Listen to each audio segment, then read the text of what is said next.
कुछ पूछना है तो पूछ लो, इतनी देर में मैं लिख देता हूँ।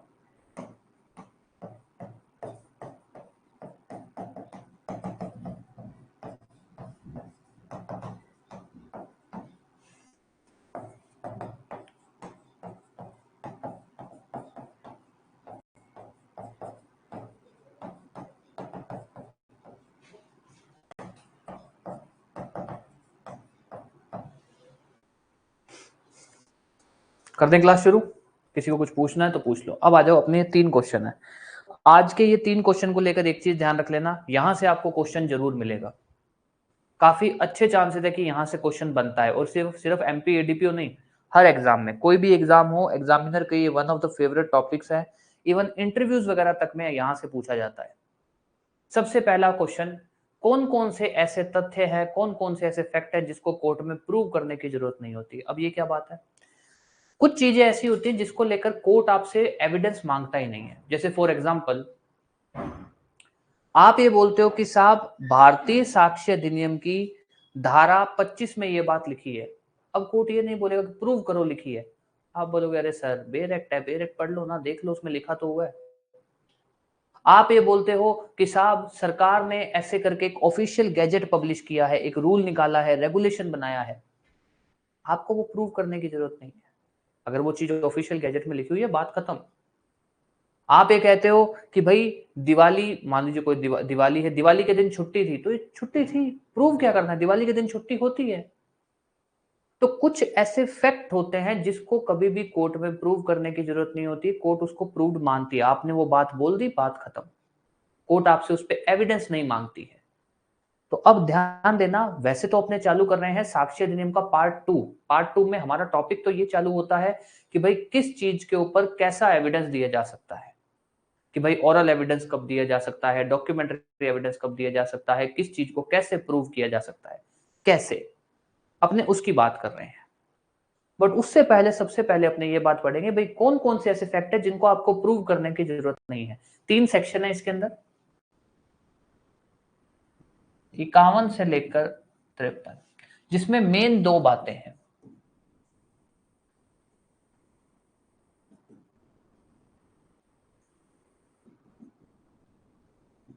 एक तो है जुडिशियल फैक्ट, एक है एडमिटेड फैक्ट। क्या है, कैसे है, वो अपने आगे बात कर लेंगे। उसके बाद आप आ जाइए ओरल एविडेंस की। ओरल एविडेंस कब दिया जा सकता है, इसको लेकर 2 सेक्शन है, 54 और 55।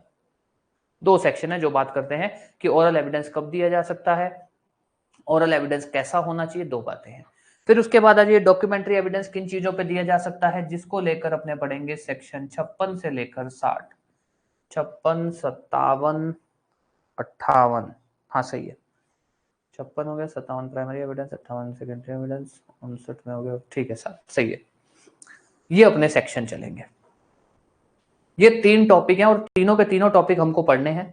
यहां से आपके ये देख लेना कि जो प्री के क्वेश्चन बनते हैं बहुत ही डायरेक्ट क्वेश्चन बनते हैं, अपने उन पे भी बात कर लेंगे, और जो क्वेश्चंस हैं वो भी बात कर लेंगे भाई क्या क्या क्वेश्चन आपके बन सकते हैं। सेक्शन नंबर तो ऑब्वियस बन ही सकते हैं, यहां से सेक्शन नंबर तो आ ही सकते हैं क्योंकि बिल्कुल डायरेक्ट सेक्शन नंबर है, पर उनके अंदर से भी जो कंटेंट आ सकता है वो भी देख लेंगे। तो सबसे पहले अपने आते हैं इस टॉपिक के अंदर कि भाई कौन कौन से ऐसे फैक्ट हैं जिनको आपको प्रूव करने की जरूरत नहीं है। टॉपिक, इसको टॉपिक की तरह पढ़ लेना, इजी लगेगा आपको।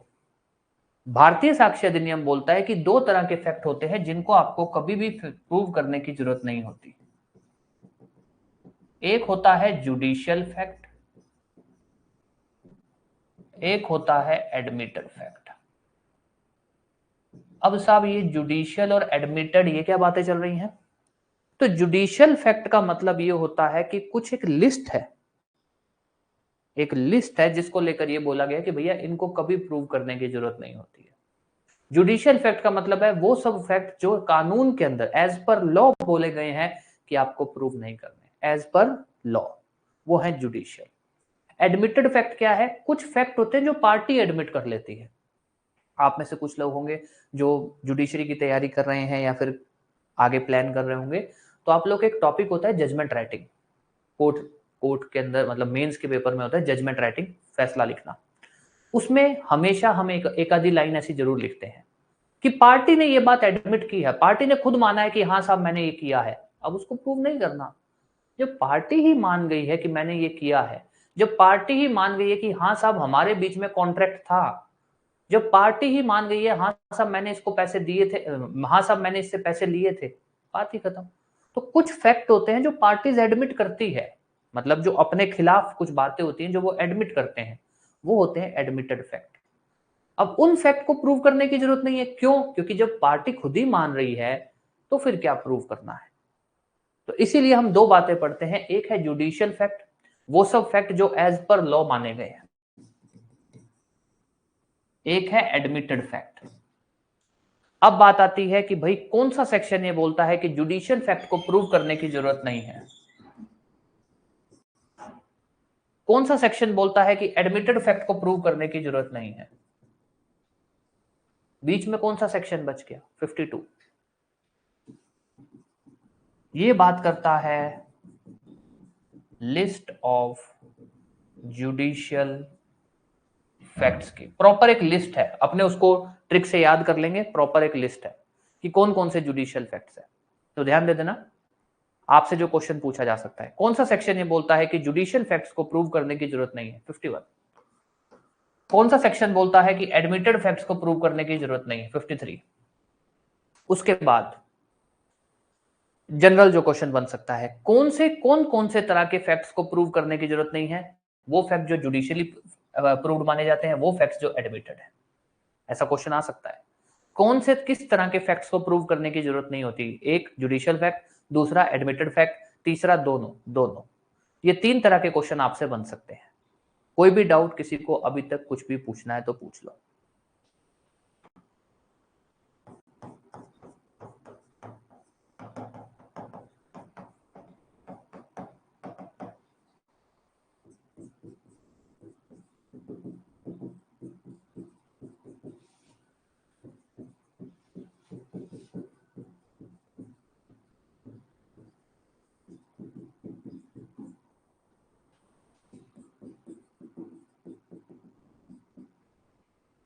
अब ध्यान दे देना, जुडिशियल फैक्ट को लेकर दो सेक्शन है, सेक्शन 51 और 52। सेक्शन 51 ये बोलता है कि जुडिशियल फैक्ट्स को प्रूव करने की कभी भी जरूरत नहीं होती है। अब आ जाइए लिस्ट कि कौन कौन से फैक्ट को जुडिशियल फैक्ट माना गया है, या कौन कौन से फैक्ट को एज पर लॉ प्रूव माना ही जाता है। अब इसमें एक लिस्ट है। अब वो लिस्ट ऐसे रट्टा तो अपने मार नहीं सकते कि भैया ये लिस्ट है रट्टा मार लो, तो रट्टा मारने से बेटर है अपने ने एक छोटी सी ट्रिक बना रखी है जिसके बेस पे अपने ये लिस्ट याद रखेंगे। As per rule of land, territories में हॉलीडे वाले दिन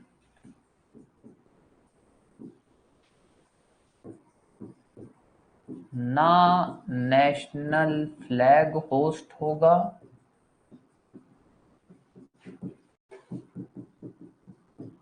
ना ही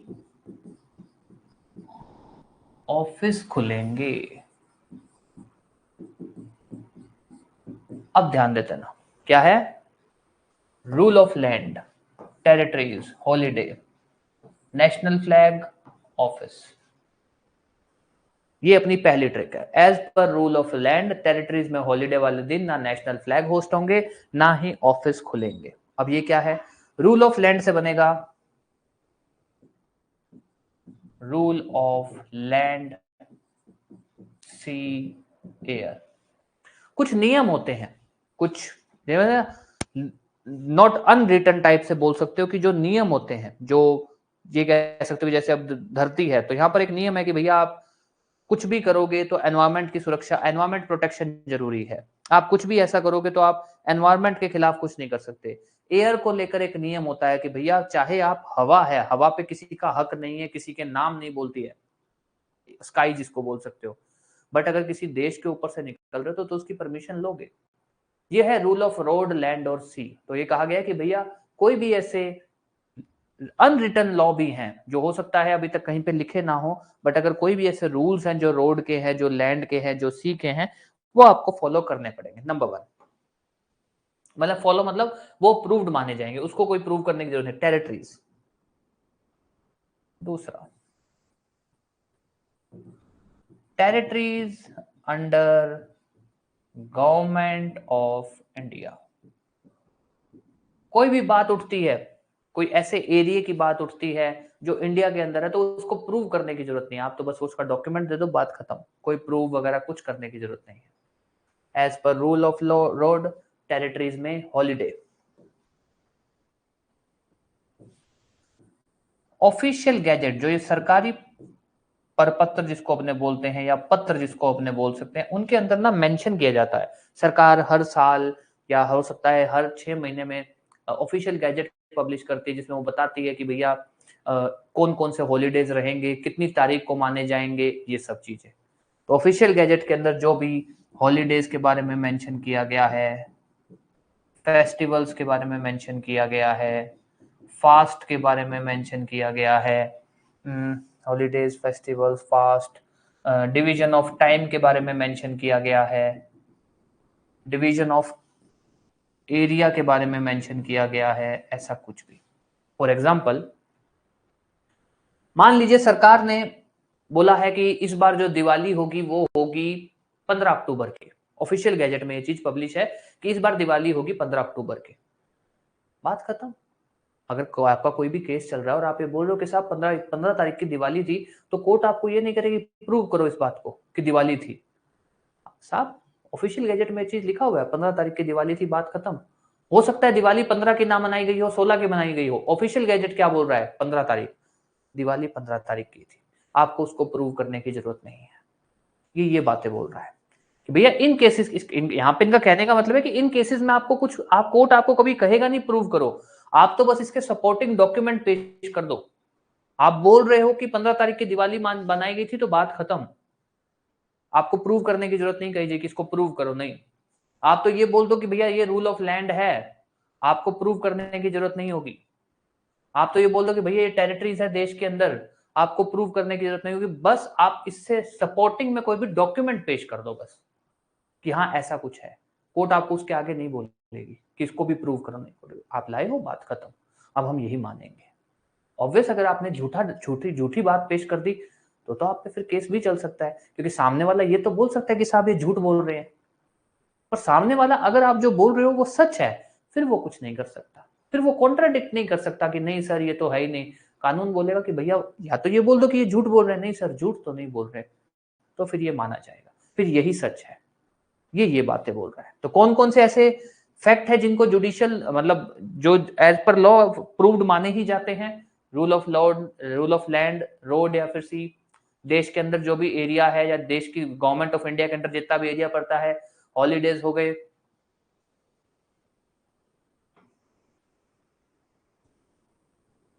नेशनल फ्लैग,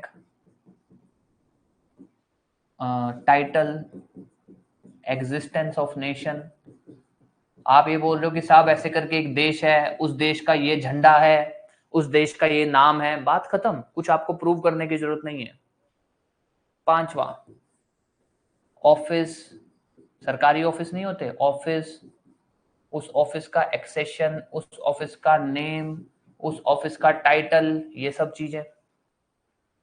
अपने को ये सिर्फ नाम याद रखने, क्योंकि वो अपने से ये पूछ सकता है कि भाई कौन से ऐसे फैक्ट हैं जो जुडिशियली प्रूव्ड माने जाते हैं, जिनको आपको प्रूव करने की जरूरत नहीं होती। तो आपको पता होना चाहिए रूल ऑफ लैंड, सी या एयर, आपको पता होना चाहिए territories under government of India, अगर हॉलीडेज वगैरह के बारे में ऑफिशियल गैजेट में मेंशन है।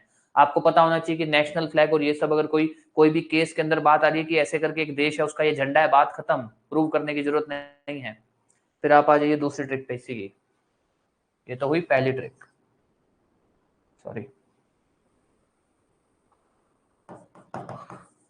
फिर आप आ जाइए दूसरी ट्रिक। ये रूल ऑफ रोड हो गया, ठीक है। पार्लियामेंट की प्रोसीडिंग में article of war and seal को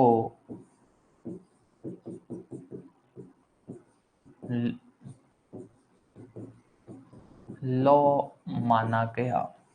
पार्लियामेंट की प्रोसीडिंग, सील, लॉ। छठा, proceeding of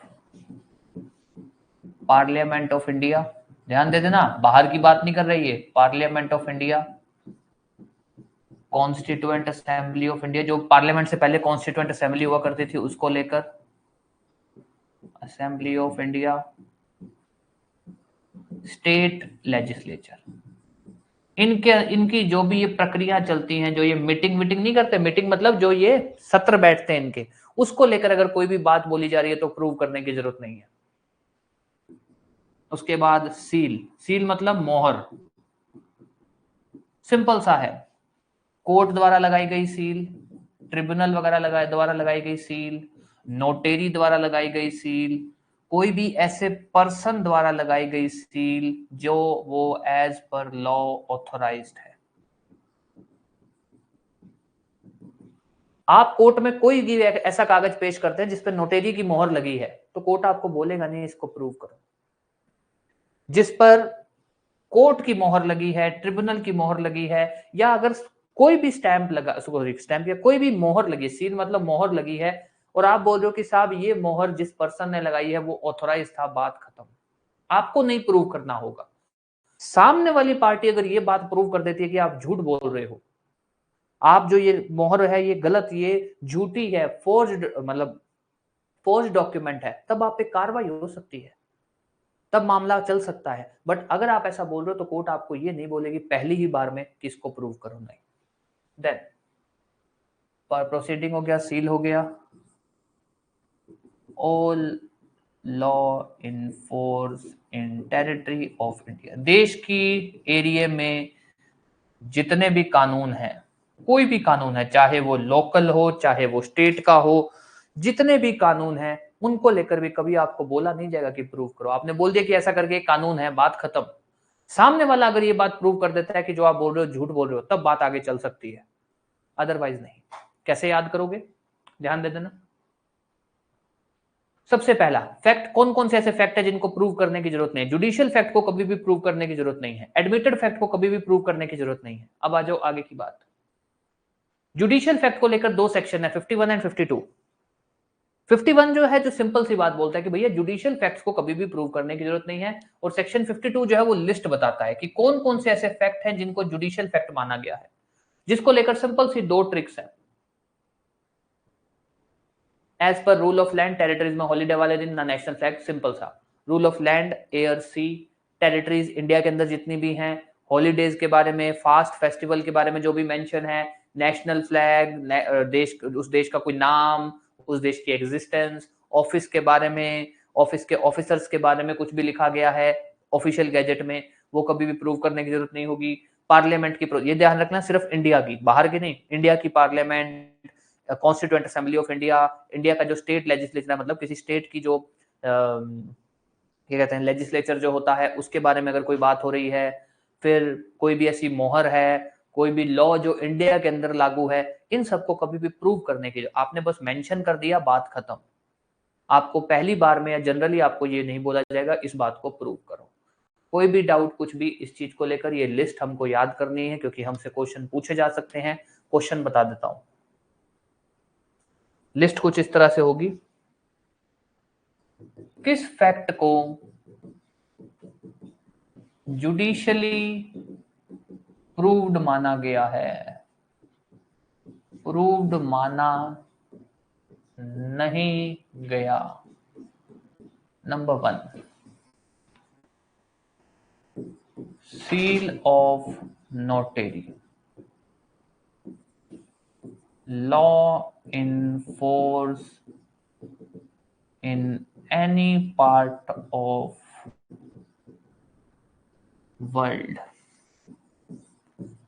seal of court of maritime jurisdiction,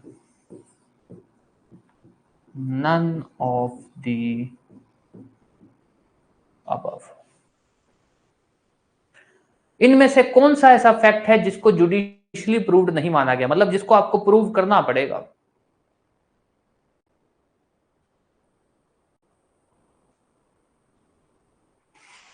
बताओ।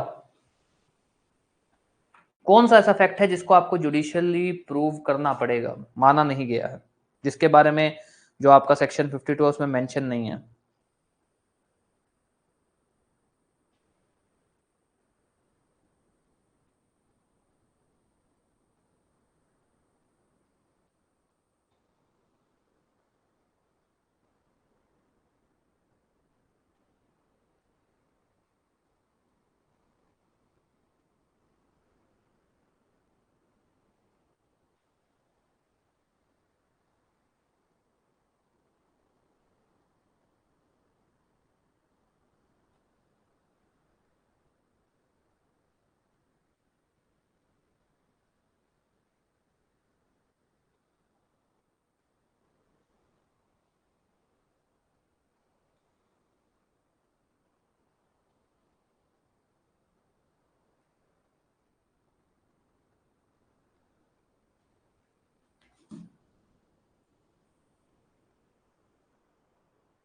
Yes, good.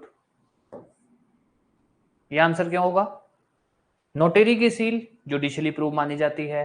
Court of maritime, सीधी सी बात मैंने बोली कि भाई कोई भी कोर्ट की सील हो, यहां पर कोर्ट कोई भी लिखा हो, हमने बोला ना, कहां गया? सील ऑफ कोर्ट, मैरिटाइम हो, कोई भी हो, हमको कोई फर्क नहीं पड़ता। तो ये भी सही है, ये भी सही है, sorry,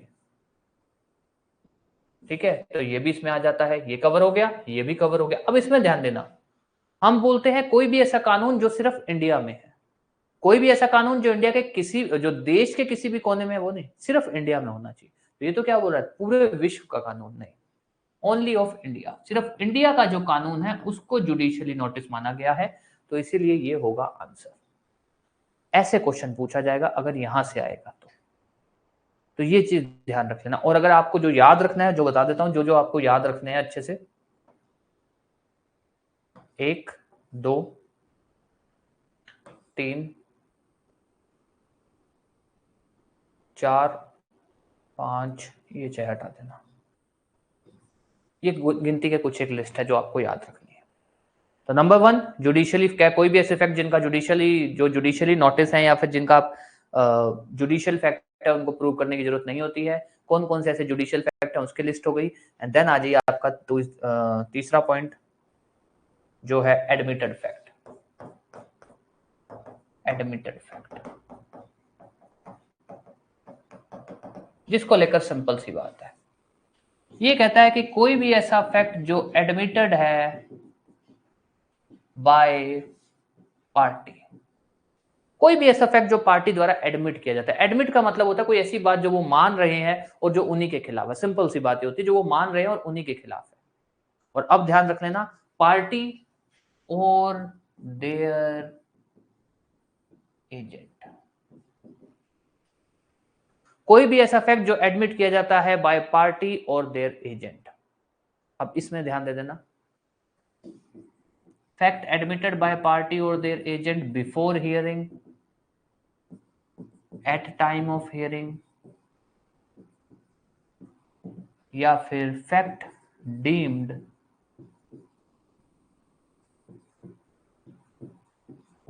admitted as per rule of leading. कोई भी ऐसा फैक्ट जो पार्टीज ने केस की हियरिंग से पहले ही एडमिट कर लिया था, अब वो कैसे भी हो सकता है, कुछ लिखित में ऐसा है, ठीक है। वो कोई भी ऐसा फैक्ट जो पार्टीज अपने खिलाफ एडमिट कर चुकी है हियरिंग के दौरान, या कोई भी ऐसा फैक्ट जो as per rule of pleading, rule of pleading मतलब जो पार्टीज कागज पेश करते हैं, कागज कौन सा, प्लेंट, रिटन स्टेटमेंट, ये सब नहीं होता। सिविल में प्लेंटिफ डालता है प्लेंट, डिफेंडेंट डालता है, ये सब जो कागज पेश किए जाते हैं जिसके अंदर आप कोई ऐसी बात बोलते हो जो आप ही के खिलाफ है और आप एडमिट कर रहे हो कि हाँ ऐसा हुआ है, ये सब चीजें। तो कोई भी ऐसा फैक्ट जो पार्टी हियरिंग से पहले एडमिट कर रही है, मतलब हियरिंग का मतलब है केस के ट्रायल चालू होने से पहले, या ट्रायल के दौरान एडमिट कर रही है, या फिर पार्टीज ने जो कागज पेश किए हैं उसके अंदर ऐसा कुछ लिखा गया है जहां पर हम बोल सकते हैं कि पार्टी ने एडमिट किया है। तो ये है 3 चीजें। तो आपसे पूछा जा सकता है कौन से सेक्शन में बोला गया है कि facts admitted need not to be proved. Parties fact admit कब कर सकती है सर? कभी भी, चाहे हियरिंग से पहले का एडमिटेड फैक्ट है, हियरिंग के दौरान का है, या फिर as per rule of pleading admitted fact है, उनको प्रूव करने की कभी जरूरत नहीं होती है। क्यों भैया? सीधी सी बात है, अगर पार्टी खुद ही बोल रही है कि हाँ साहब हमारे बीच में कॉन्ट्रैक्ट हुआ है, बात खत्म हो गई। अब उसको क्या प्रूव करना है? जब दोनों लोग मान ही रहे हैं कि हाँ ऐसा हुआ है, तो बात ही खत्म। मेरे ऊपर मर्डर का केस चलता है कि मैंने किसी का मर्डर किया है, और वो मुझसे पूछते हैं क्या तुम रात को उस जगह पर थे, और मैं बोल रहा हूँ कि हाँ सर मैं वहां था, तो बात ही खत्म। फिर उसको क्या प्रूव करना है कि मैं वहां था? मैं खुद बोल रहा हूँ ना कि हाँ सर मैं वहां था, पर मैंने मर्डर नहीं किया, मैं वहां था। अब उस बात को क्या प्रूव करना है कि मैं वहां था कि नहीं था, जब मैंने खुद ही मान लिया कि मैं वहां था? ये इसी की बातें कर रहा है। दिस इज सेक्शन 51, 52 और 53 कि कौन कौन से फैक्ट है, ऐसे फैक्ट है जिनको प्रूव करने की जरूरत नहीं है। दो तरह के फैक्ट होते हैं, जुडिशियल फैक्ट या जुडिशियल नोटिस, मतलब सीधा बोल दो जुडिशियल फैक्ट और एडमिटेड फैक्ट। 51, 52 जुडिशियल फैक्ट की बात करता है, 53 एडमिटेड फैक्ट की बात करता है। ठीक है? इसके अंदर ये जो बिफोर हियरिंग वाला होता है, ये प्रेजेंस ऑफ कोर्ट की बात नहीं होती है। इसका सिंपल सा रूल होता है कि ट्रायल चालू होने से पहले पार्टीज ने ऐसी कोई भी बात मानी है, कोई भी बात एडमिट की है जो किसी के सामने भी की हो, कि भाई मान लीजिए पुलिस इन्वेस्टिगेशन थी, उसी के अंदर एडमिट कर लिया, और पार्टीज कह रही हैं हाँ हमने एडमिट किया है, तो जरूरी नहीं है इन प्रेजेंस ऑफ कोर्ट हो, ये कोई जरूरी नहीं है।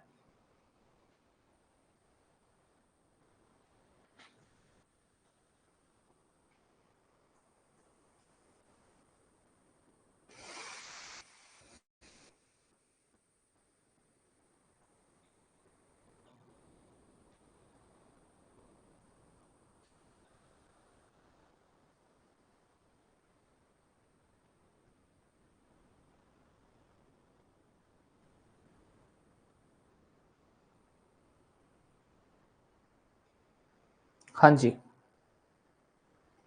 अभी तक कोई भी डाउट, ताकि अपने आगे बात कर सकें। अब अपना चालू होगा दूसरा क्वेश्चन, जिसमें बात ये होती है कि ओरल एविडेंस कब दिया जा सकता है। एक मिनट।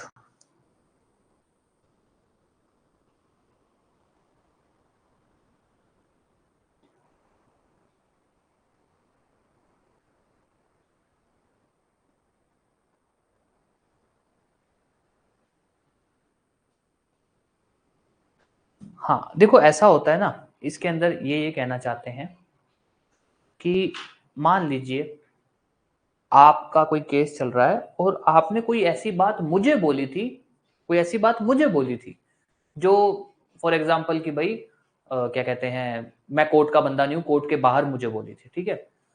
अब ऐसा है कि फॉर एग्जाम्पल सामने वाली पार्टी का वकील ये बात बोल रहा है कि साहब इन्होंने ये बात तो एडमिट की हुई है, और आप उस चीज को डिनाई नहीं कर रहे हो, आप उस चीज को डिनाई नहीं कर रहे हो, तो बात खत्म हो गई। अब अगर आप डिनाई कर दे रहे हो कि नहीं हमने तो ऐसी बात एडमिट ही नहीं की, तो फिर तो वो एडमिटेड बात ही नहीं हुई ना। एडमिटेड बात, एडमिटेड का मतलब क्या है कि पार्टी खुद मान रही है कि हाँ हमने ऐसा बोला है यार। अब वो चाहे कोर्ट में बोला है, कोर्ट के बाहर बोला है, इन शॉर्ट बोलूं तो हियरिंग के दौरान बोला है, हियरिंग से पहले बोला है। जो अपने बात बोल देते हैं कि यार पार्टी ने कोई बात कोर्ट के बाहर बोली थी, वो प्रूव कैसे होगा? वो प्रूव की बात तो तब आएगी जब पार्टी बोल रही है कि हमने तो बोली नहीं ऐसी बात, हमने तो ऐसी बात यहाँ तो ये बोला जा रहा है कि पार्टी बोल रही है कि हाँ हमने बोली है ऐसी बात। एडमिटेड का मतलब है कि पार्टी बोल रही है कि हाँ हमने ऐसी बात बोली है। अब वो बात चाहे कोर्ट ट्रायल के दौरान बोली हो, ट्रायल से पहले बोली हो, तो फिर जब पार्टी मान रही है तो फिर उसको प्रूव करने की कहाँ जरूरत है? ठीक है? ये कहना चाहता है।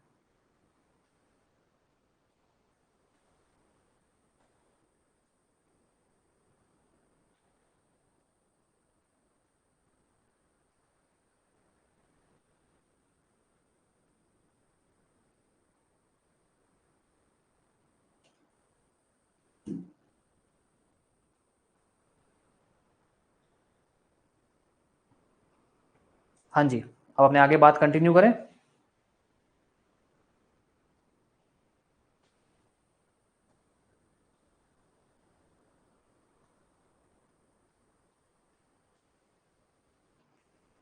ये जो 3 सेक्शन है ना, चलो जुडिशियल फैक्ट की तो बात ही अलग है, उसमें तो कोई डिस्प्यूट उठा ही नहीं सकते हो आप। जो चीज कानून है उसको तो कहाँ से आप डिस्प्यूट उठा सकते हो? ये जो सेक्शन 53 है ना, ये तो बोलता ही तब है कि भैया जब बातें पार्टी एडमिट कर चुकी हैं और वो लोग आपस में इस चीज को लेकर कोई लड़ाई नहीं कर रहे हैं, कोई डिस्प्यूट नहीं उठा रहे उन फैक्ट को लेकर, तो हम उनको एडमिटेड फैक्ट मानते हैं और उनको प्रूव करने की जरूरत नहीं होती है। जैसे हम लोग जजमेंट राइटिंग करते हैं ना, तब उसमें देखते हैं कि कौन सी ऐसी बात है जिसपे दोनों पार्टी आर्ग्यू कर ही नहीं रही हैं। फॉर एग्जाम्पल, आपके और मेरे बीच में कॉन्ट्रैक्ट था कि मैं आपको पढ़ाऊंगा और मैं आपको नहीं पढ़ा रहा हूं, आपने केस कर दिया।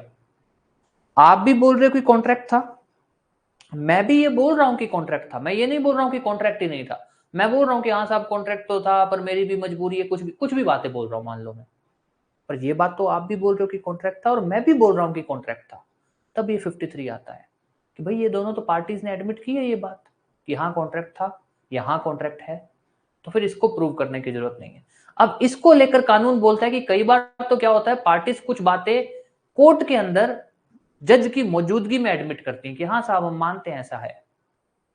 कुछ बातें होती हैं जो पार्टीज मतलब एक्सप्रेसली नहीं एडमिट करती हैं, पर वो जो कागज पेश करती है ना, मान लो प्लेंट बोल दो या रिटन स्टेटमेंट बोल दो, प्लेंटिफ या डिफेंडेंट जो पेश करते हैं, उसके हिसाब से हम निकाल सकते हैं कि हाँ यार कुछ बातें हैं जिन पर ये लोग आपस में लड़ नहीं रहे हैं, दोनों मान रहे कि ऐसा है, या मान लो एक आदमी मान रहा है ऐसा है।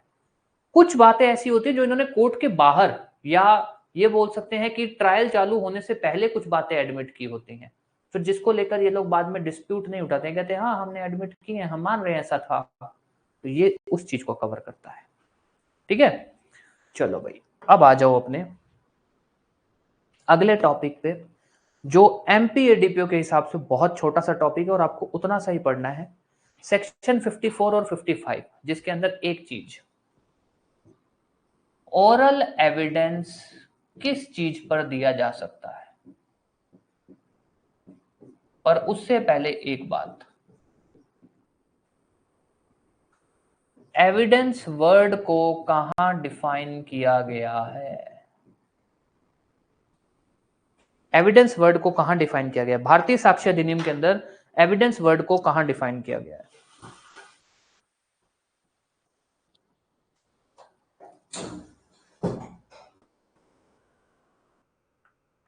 भारतीय साक्ष्य अधिनियम के अंदर एविडेंस वर्ड को कहां डिफाइन किया गया है।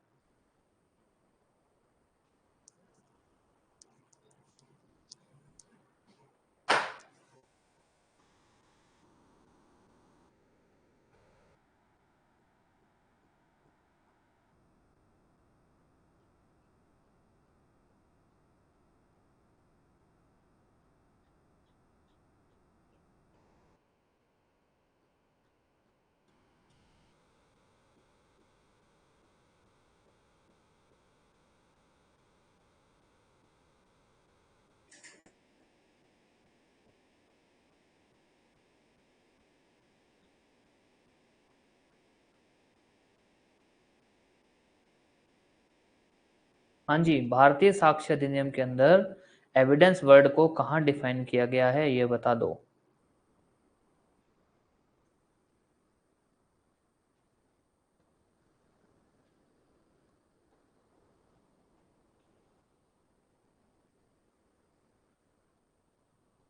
ठीक है, 2E नहीं है, 21E है। ये छोटा सा ब्लंडर मत करो, ढंग से पढ़ो सेक्शन 2 को। सेक्शन 2 के अंदर 2 सब सेक्शन 1 के अंदर क्लोज है सारे, तो 21E है। ठीक है, 21E। अब ध्यान देना, एविडेंस दो तरह के होते हैं, ये हमको यहां बताया गया है, ओरल और डॉक्यूमेंट। ये हमको यहां बताया गया कि भैया एविडेंस दो तरह के होते हैं, एक होता है ओरल एविडेंस, एक होता है डॉक्यूमेंट्री एविडेंस। ओरल एविडेंस को लेकर क्या बोला गया है वो हम बात कर चुके हैं, जो विटनेस देता है। डॉक्यूमेंट्री एविडेंस मतलब जो कागज पेश किए जाते हैं। ठीक है, डॉक्यूमेंट्री कोई बात नहीं, डॉक्यूमेंट्री एविडेंस मतलब जो कागज पेश किए जाते हैं। ओरल एविडेंस मतलब जो पर्सन, जो स्टेटमेंट आती है, जो विटनेस आते हैं, जिस चीज के ऊपर आप विटनेस पेश करते हो, वो है ओरल एविडेंस। ठीक है जी, अब आगे हमारे लिए कहानी ये बनती है कि भाई ठीक है, ओरल एविडेंस आपको ये तो पता है कि जो विटनेस आते हैं, पर ओरल एविडेंस किस चीज पर दिए जा सकते हैं, क्या हर तरह के फैक्ट के ऊपर ओरल एविडेंस दिए जा सकते हैं। यहां पर ये कहना चाहते हैं कि भाई फैक्ट दो तरह के होते हैं, एक होता है ओरल फैक्ट, एक होता है डॉक्यूमेंट्री फैक्ट। मतलब कि आप एक तो बोल रहे हो कि साहब एक आदमी है उसने मर्डर होते हुए देखा, ओरल फैक्ट, जिसको आप बोल सकते हो कि भाई ऐसी कोई चीज जो दिख सकती थी, ऐसी कोई चीज जो सुनी जा सकती थी, उसको सुनने वाला आ गया। कोई आप ऐसी बात बोल रहे हो जो किसी कागज में लिखा हुआ है कि साहब मैंने मैंने ये बात एक किताब में पढ़ी थी कि ए ने बी से 5,000 रुपए लेने हैं। किताब मतलब बही खाता, इसमें कहां पढ़ी थी? बही खाता। वो क्या हुआ? कहां लिखा हुआ है? राइटिंग में है। कहां लिखा हुआ है? वो एक डॉक्यूमेंट्री फैक्ट है। राइटिंग में है मतलब डॉक्यूमेंट्री फैक्ट है। तो उसी चीज को लेकर इन्होंने यहां बात की कि भाई ओरल एविडेंस किस चीज पर दिया जा सकता है? क्या हर तरह के फैक्ट पे ओरल एविडेंस दिया जा सकता है क्या? फैक्ट चाहे ओरल है, ओरल का मतलब है फैक्ट ऐसा था जो किसी ने सुना है, फैक्ट ऐसा था जो किसी ने देखा है या देखा जा सकता है, उन पे ओरल एविडेंस दिया जा सकता है, या किसी भी चीज पे। तो कानून सिंपल सी बात बोलता है,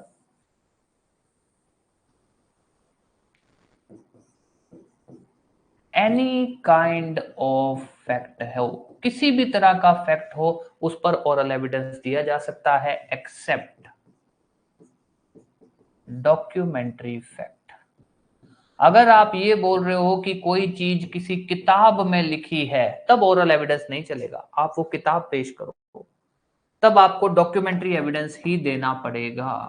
अदरवाइज आप ओरल फैक्ट ले आओ, आप ओरल फैक्ट ले आओ।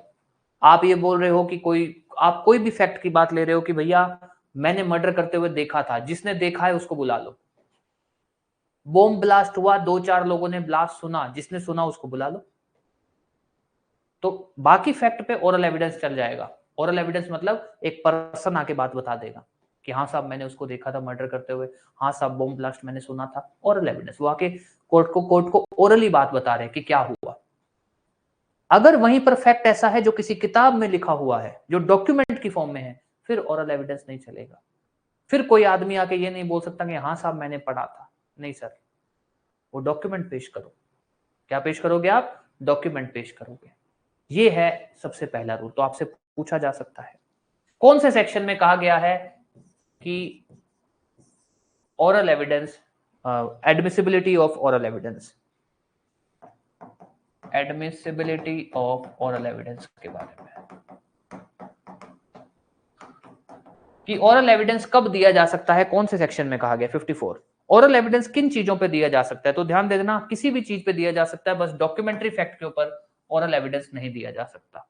ये चीज ध्यान रख लेना कि कोई भी ऐसा फैक्ट जो डॉक्यूमेंट की फॉर्म में है उस पर नहीं दिया जा सकता। बाकी कोई भी फैक्ट हो उस पर आप ओरल एविडेंस दे सकते हो, उसको आप ओरल एविडेंस से प्रूव कर सकते हो।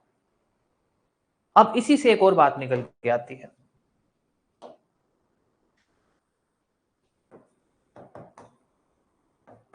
ओरल एविडेंस का मैनर क्या होगा, या ओरल एविडेंस कैसे दिया जाएगा। अब बात है भैया ये क्या कहानी है, मैनर और कैसे। तो बात यह कि भाई ओरल एविडेंस को लेकर भी एक इन्होंने रूल बना रखा है कि भाई ऐसा नहीं है कि फैक्ट तो ऐसा था। मान लीजिए बात ये हो रही है कि एक आदमी कह रहा है कि सर एक बॉम्ब ब्लास्ट को लेकर बात आ रही है कि भाई बॉम्ब ब्लास्ट हुआ कि नहीं हुआ। एक आदमी आ रहा है वो कह रहा है हाँ सर मैंने बॉम्ब ब्लास्ट सुना था। एक आ रहा है कि मैंने सुना तो नहीं था पर 2 लोग बातें कर रहे थे फिर मैंने उनसे सुन लिया था कि फलानी जगह पे बम फटा है। अब जो दोनों ही देखा जाए तो ओरल एविडेंस है। एक कह रहा है कि मैंने खुद सुना था, एक कह रहा है कि भाई मैंने, और बम जो फटा वो तो नहीं देखा मैंने और वो तो नहीं सुना मैंने, पर 2 लोग आपस में बात कर रहे थे कि फलानी जगह पे बम फटा है और मैंने उनकी बात सुनी है कि ऐसे ऐसे करके बम फटा है। तो कानून ने कहा ना, एक आदमी है जिसने खुद सुना है, एक आदमी है जिसने खुद नहीं सुना है, उसने किसी और से ये बात सुनी है कि ऐसे करके बम फटा है। तो कानून ने बोला कि भैया नहीं, ये जो पहला बंदा है इसका ओरल एविडेंस एडमिसिबल होगा, दूसरे का नहीं होगा। क्यों?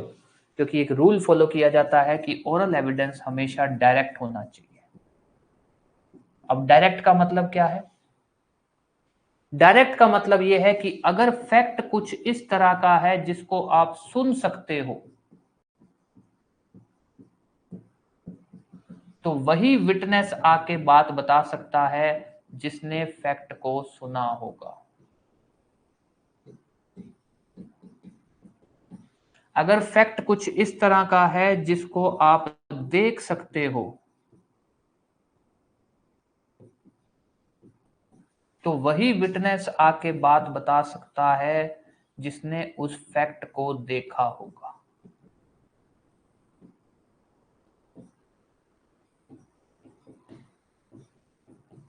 फैक्ट को देखा होगा। इन शॉर्ट ध्यान दे देना, ओरल एविडेंस किस चीज पर दिया जा सकता है? किसी भी तरह के फैक्ट पर ओरल एविडेंस दिया जा सकता है, बस डॉक्यूमेंट्री फैक्ट पर ओरल एविडेंस नहीं दिया जा सकता, क्योंकि उसके लिए डॉक्यूमेंट्री एविडेंस चाहिए। ओरल एविडेंस किस तरह का होना चाहिए? ओरल एविडेंस डायरेक्ट होना चाहिए। अब ओरल एविडेंस डायरेक्ट होने का मतलब क्या है कि जो विटनेस, जो भी गवाह आके कोर्ट में बता रहा है, वो बिल्कुल डायरेक्टली कनेक्टेड होना चाहिए फैक्ट से। अब डायरेक्टली कनेक्टेड का मतलब क्या है? अगर फैक्ट इस नेचर का है जिसको लेकर आप ये बोल सकते हो कि फैक्ट को तो सुना जा सकता है। मान लीजिए फैक्ट उठ रहा है कि क्या बॉम्ब ब्लास्ट हुआ है, तो किसी ने उस चीज को सुना होगा या किसी ने उस चीज को देखा होगा। तो वही आकर गवाही दे सकता है जिसने उस चीज को सुना होगा या जिसने उस चीज को देखा होगा। फैक्ट उठता है कि क्या ए ने बी का मर्डर किया है, तो वहां पर वही आके गवाही दे सकता है जिसने उसको मर्डर करते देखा होगा, क्योंकि सुन तो सकते नहीं हो मर्डर हो रहा है कि नहीं, देखोगे ही ऐसा इंसिडेंट। तो वही विटनेस आके फैक्ट गवाही दे सकता है जिसने उस इंसिडेंट को देखा होगा। आपसे क्या पूछा जाएगा? कौन से सेक्शन में कहा गया है कि जो ओरल एविडेंस है वो डायरेक्ट होना चाहिए? ओरल एविडेंस क्या होना चाहिए? ओरल एविडेंस डायरेक्ट होना चाहिए।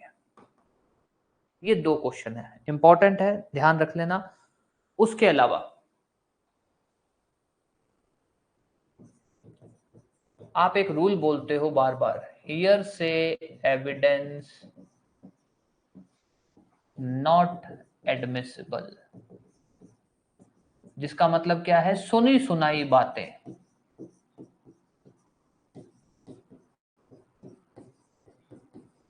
कोर्ट एक्सेप्ट नहीं करता। ये कहां बोला गया है? सेक्शन 55 में। अब ये बात यहां कैसे बनती है? अभी हम बोल रहे हैं कि भैया जिसने उस इंसिडेंट को देखा होगा वही आके गवाही दे सकता है। अगर इंसिडेंट ऐसा है जो सुना जा सकता है, तो जिसने उस इंसिडेंट को सुना होगा वही आके गवाही दे सकता है। एक आदमी, बात उठ रही है कि भाई मर्डर हुआ या नहीं, उसने मर्डर देखा नहीं है, उसने किसी से सुनी है बात की ऐसे करके फलाने ने मर्डर कर दिया, ये नहीं चलेगा। क्यों? क्योंकि उसने इंसिडेंट खुद नहीं देखा, वो डायरेक्ट कनेक्टेड नहीं है, वो इनडायरेक्टली कनेक्टेड है, ये नहीं चलेगा।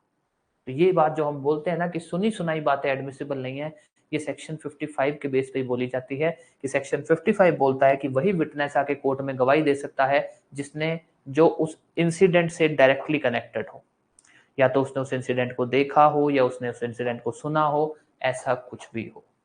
कोई भी डाउट, कुछ भी, किसी भी तरह का। ओरल एविडेंस को लेकर इतनी बातें ध्यान रखनी है। कौन सा सेक्शन बोलता है?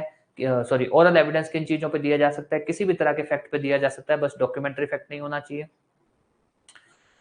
ओरल एविडेंस डायरेक्ट होना चाहिए, कौन से सेक्शन में बोला गया है? हियर से एविडेंस एडमिसिबल नहीं है, कौन से सेक्शन में बोला गया है? ये दो तीन छोटे छोटे से क्वेश्चन ही बनते हैं यहाँ से, अदरवाइज तो ये टॉपिक मेंस का है, एमसीक्यूज के हिसाब से इतने ही क्वेश्चन बनते हैं। कोई भी डाउट कुछ भी, ताकि अपने आप आते हैं अगले क्वेश्चन पे जो है डॉक्यूमेंट्री एविडेंस की। भाई डॉक्यूमेंट्री एविडेंस किन किन चीजों पे दिया जा सकता है?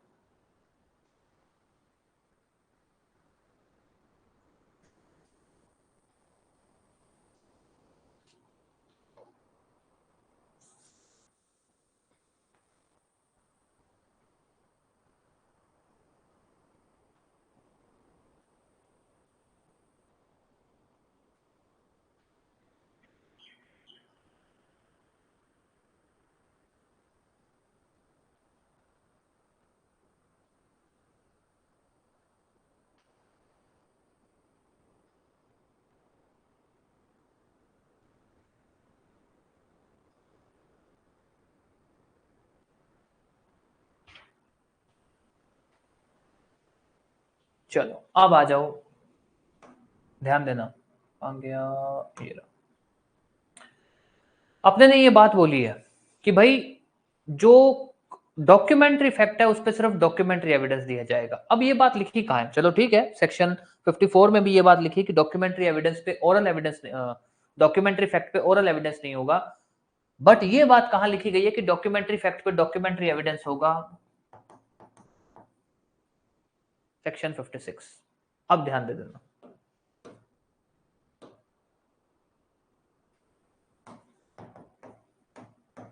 when documentary evidence can be given। अब इसमें सिंपल सा रूल चलता है, कोई भी ऐसा डॉक्यूमेंट्री फैक्ट है। अब डॉक्यूमेंट्री फैक्ट का मतलब क्या है कि किसी कागज में क्या लिखा है, content of document, condition of document. अगर ये सवाल होता है कि क्या कोई डॉक्यूमेंट एग्जिस्ट करता है कि नहीं, एग्जिस्टेंस ऑफ डॉक्यूमेंट, ऐसा कोई भी सवाल है कि किसी कागज में क्या लिखा हुआ है, किसी कागज की क्या स्थिति है कि वो है भी कि नहीं है, ओरिजिनल है कि नहीं है, ये सब कोई भी हो, ऐसा कोई भी सवाल हो, इस पर आप क्या दोगे, डॉक्यूमेंट्री एविडेंस। मतलब कि आप उस डॉक्यूमेंट को ही पेश करोगे जिसको लेकर सवाल उठ रहा है। तो कभी भी किसी कागज के कंटेंट को लेकर सवाल हो, किसी कागज के कंडीशन को लेकर, उसकी एग्जिस्टेंस को लेकर, तो आप डॉक्यूमेंट्री एविडेंस ही दे सकते हैं, ओरल एविडेंस नहीं दे सकते। ये हम जनरली बात कर रहे हैं। अब इसी की बात जब हम बोलते हैं कि डॉक्यूमेंट्री एविडेंस दे सकते हैं, तो डॉक्यूमेंट्री एविडेंस दो तरह के होते हैं, जिसको हम बोलते हैं प्राइमरी एविडेंस और सेकेंडरी एविडेंस। अब ध्यान दे देना, अब इस बात को ध्यान दे देना, कहां ये बोला गया है कि डॉक्यूमेंट्री फैक्ट्स जो हैं, या कोई भी ऐसे फैक्ट जो डॉक्यूमेंट्री फॉर्म में है, उस पर आप डॉक्यूमेंट्री एविडेंस दे सकते हो, सेक्शन 56। कहां ये बोला गया है कि डॉक्यूमेंट्री, कोई भी ऐसे फैक्ट जो डॉक्यूमेंट को लेकर हो, डॉक्यूमेंट की कंटेंट को लेकर, कंडीशन को लेकर, उसको लेकर प्राइमरी या सेकेंडरी एविडेंस दे सकते हो, सेक्शन 56। डॉक्यूमेंट्री एविडेंस को लेकर जो बेसिक बातें हैं वो सेक्शन 56 में ही है, कंफ्यूज मत हो जाना। वो कुछ भी पूछ ले कि कहां ये बोला गया है कि डॉक्यूमेंट्री फैक्ट को लेकर डॉक्यूमेंट्री एविडेंस ही दोगे, 56। कहां ये बोला गया है कि डॉक्यूमेंट को लेकर आप प्राइमरी या सेकेंडरी एविडेंस दे सकते हो, 56। कहां बोला गया है कि डॉक्यूमेंट्री एविडेंस दो तरह के होते हैं, प्राइमरी और सेकेंडरी, 56। ये आपका सेक्शन है। उसी के बाद अब बात चलती है कि प्राइमरी एविडेंस कहां है, 57। कहां सेकेंडरी एविडेंस को डिफाइन किया गया है, 58। कि भाई प्राइमरी एविडेंस किन किन तरह के एविडेंसेस को हम प्राइमरी एविडेंस बोलते हैं, किन को हम सेकेंडरी एविडेंस बोलते हैं, 57 और 58। यहां से सेक्शन नंबर बहुत इंपॉर्टेंट है, ध्यान दे देना। प्राइमरी एविडेंस कहां डिफाइंड है, सेकेंडरी एविडेंस कहां डिफाइंड है, कौन सा सेक्शन ये बोलता है कि भैया क्या नाम है, डॉक्यूमेंट को लेकर आप डॉक्यूमेंट्री एविडेंस दे सकते हो, या कौन सा सेक्शन ये बोलता है कि डॉक्यूमेंट को लेकर आप प्राइमरी या सेकेंडरी एविडेंस दे सकते हो, 56। ये तीन सेक्शन नंबर है और तीनों के तीनों बहुत इंपॉर्टेंट है, ये चीज ध्यान दे देना। इसमें कोई भी डाउट, कुछ भी पूछना है तो पूछ सकते हो।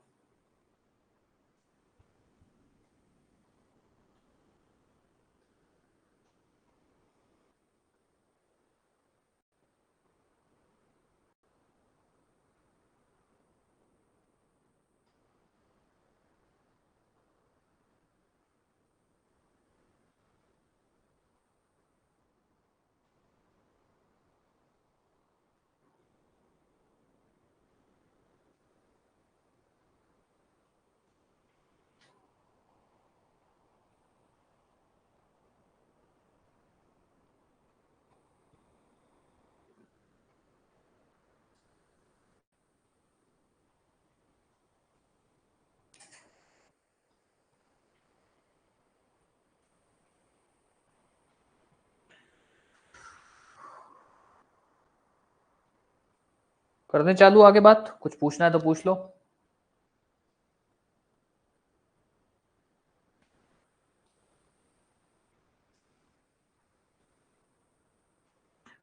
चलिए भाई अब आ जाओ। अब यहां से आपका एक क्वेश्चन आता है कि प्राइमरी एविडेंस किसको बोला जाता है, कि किसको आप प्राइमरी एविडेंस बोल सकते हो। सिंपल सी ट्रिक है और उस ट्रिक को ध्यान रख लेना। उसमें एक दो क्या कहते हैं बातें भी हैं जिनको बहुत अच्छे से आप ध्यान रखोगे। प्राइमरी एविडेंस को लेकर O3P TVS, O मीन्स अगर डॉक्यूमेंट को ओरिजिनली प्रोड्यूस किया जाता है, अगर ओरिजिनल डॉक्यूमेंट पेश किया जा रहा है तो वो प्राइमरी एविडेंस है। उसके बाद P, 3P है,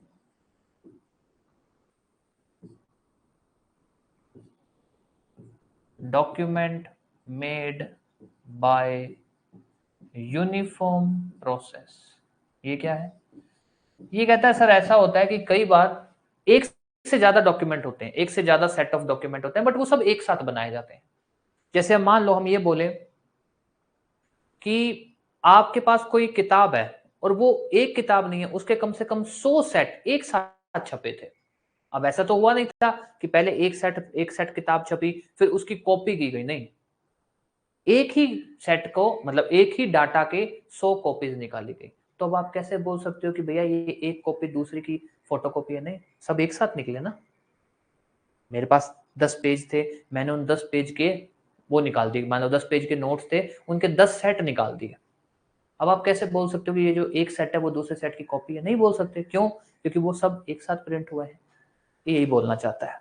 अगर एक से ज्यादा सेट ऑफ डॉक्यूमेंट है और वो सभी एक साथ मतलब एक साथ एक ही प्रोसेस से बनाए गए हैं, तो वहां पर हम ये बोलते हैं कि ये सभी प्राइमरी एविडेंस है, एक दूसरे के प्राइमरी एविडेंस है, कोई किसी की कॉपी नहीं है। क्यों? क्योंकि सभी एक साथ पैदा हुए हैं। सीधी सी बात है, एक साथ पैदा हुए हैं तो कॉपी कैसे बोल दोगे? फिर उसके बाद डॉक्यूमेंट अगर सेवरल पार्ट्स में है, कई बार ऐसा होता है ना, कोई किताब होती है उसके 2 पार्ट होते हैं, बुक 1 बुक 2। जैसे कॉन्ट्रैक्ट एक्ट है, उसके नोट्स बनाए जाए कॉन्ट्रैक्ट 1 कॉन्ट्रैक्ट 2, तो वो आपस में एक दूसरे की कॉपी थोड़ी हुए। कॉन्ट्रैक्ट 1 अलग है, कॉन्ट्रैक्ट 2 अलग है, दोनों कंबाइन करके कॉन्ट्रैक्ट एक्ट बन रहे हैं। तो अगर डॉक्यूमेंट सेवरल पार्ट में है, पार्ट 1 पार्ट 2, और सेवरल पार्ट का मतलब है कि भैया यहां तक की बात इस सेट में है, फिर उसके बाद आगे ये पार्ट है, ये है, पार्ट 1 पार्ट 2 पार्ट 3, ये सभी एक दूसरे के प्राइमरी एविडेंस है अगर कुछ भी पेश करना पड़ रहा है तो। फिर उसके बाद डॉक्यूमेंट अगर काउंटर पार्ट में है, अब ये क्या होता है साहब?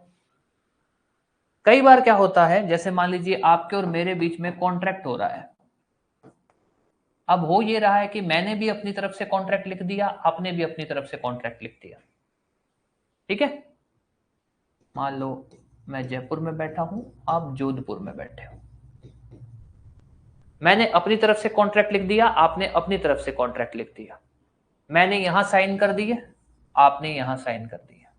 उसके बाद आपने ये वाली कॉपी मुझे भेज दी और मैंने ये वाली कॉपी आपको भेज दी कि भैया जो तुम्हारे साइन करने हैं वो तुम कर लेना, ठीक है, यहां पर तुम्हारे जो साइन करने हैं वो तुम कर लेना। अब ये देखा जाए तो ये जो डॉक्यूमेंट है ये काउंटर पार्ट है एक दूसरे, काउंटर पार्ट मतलब एक दूसरे की पूर्ति कर रहे हैं।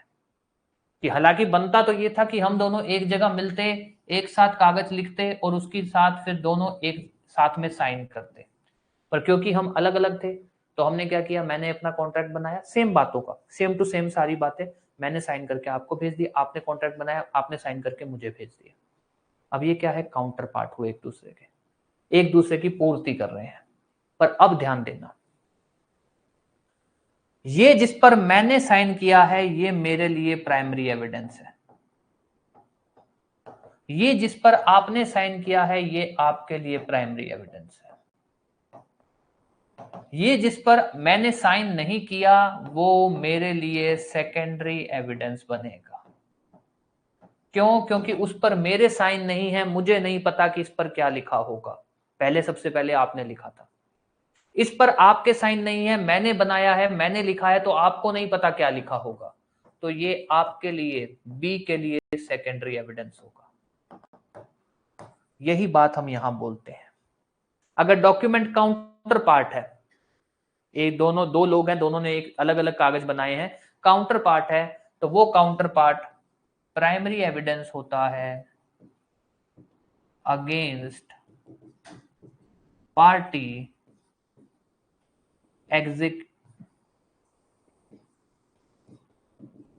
एग्जीक्यूटिंग इट, जो इसको एग्जीक्यूट कर रहा है। डॉक्यूमेंट ओरिजिनल एक, document made by one uniform process, document executed in several part, document executed in counter part. Several part का तो सीधा है कॉपी 1 कॉपी, सेवरल पार्ट मतलब कोई एक कागज, मान लो कोई एक किताब है, उस किताब के अपने ने 4 पार्ट बना दिए, पार्ट 1 पार्ट 2 पार्ट 3, तो ये तो सब है ही नहीं, एक दूसरे की मतलब सेट बनाए जा रहे हैं, पार्ट बनाए जा रहे हैं, तो ये तो वैसे ही प्राइमरी एविडेंस है। तो सीधा सा याद रख लेना, डॉक्यूमेंट ओरिजिनल है तो प्राइमरी एविडेंस माना जाएगा। एक से ज्यादा डॉक्यूमेंट है बट वो सब एक साथ made by one uniform process together, एक साथ बनाए गए हैं, तो वो सभी प्राइमरी एविडेंस है एक दूसरे के। डॉक्यूमेंट अगर सेवरल पार्ट में है तो वो तो वैसे ही प्राइमरी एविडेंस होगा। डॉक्यूमेंट अगर काउंटर पार्ट में है तो वो प्राइमरी एविडेंस होगा अगेंस्ट पार्टी एग्जीक्यूटिंग, मतलब जिसके साइन हुए थे उस कागज पे सबसे पहले, उसके खिलाफ वो प्राइमरी एविडेंस होगा। ये पॉइंट बहुत अच्छे से याद रखना, इसको लेकर आप लोग कई बार कंफ्यूज हो सकते हो, प्राइमरी एविडेंस क्या होता है। अब उसके बाद आप आ जाइए टीवीएस वाला, टी की जगह कर देना सी, टी की जगह क्या कर देना see, custody, document produce from proper custody,